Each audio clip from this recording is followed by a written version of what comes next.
Ahoi ja tervitusi! Täna hakkame tegema mereroogasid. Plaanis on siis teha suitsuräime ja ma räägin, et mida selleks vaja on. Selleks on vaja toorest räime, meresoola, siis on vaja testiks toorest kartulit, kohe ma räägin mille jaoks, ja siis on vaja puhast vett.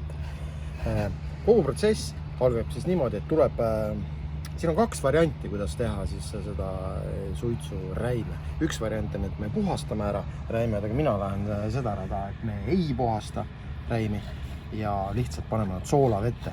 Nüüd tekib alati küsimus, kui kange teha soolalahus. Soolalahus tuleb teha nii kange, mina olen siin tegelikult ette valmistanud. Ega see sool tegelikult väga hästi ei sula, nagu näete, ma olen siia lisanud ikka päris korralikult seda soola ja nüüdseks peaks ta valmis olema, et nii võtke aega.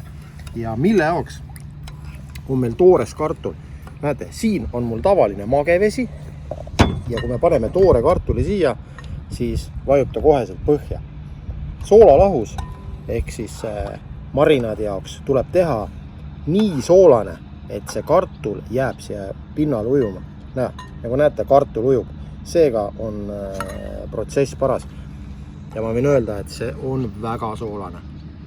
See on väga soolane. Nii, kui see on valmis, panen ma siia umbes, mina panen, ma arvan, mingisuguseks 40 minutiks panen need eelpestud siis räimed siia sisse.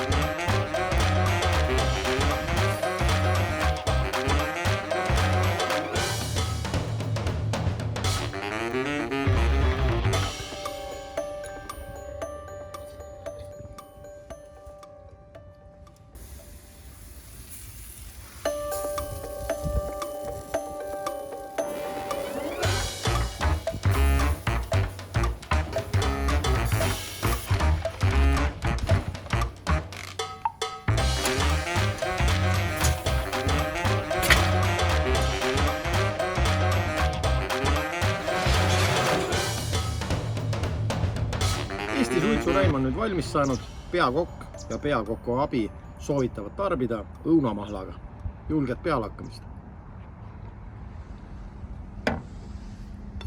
No proovida see. On nii.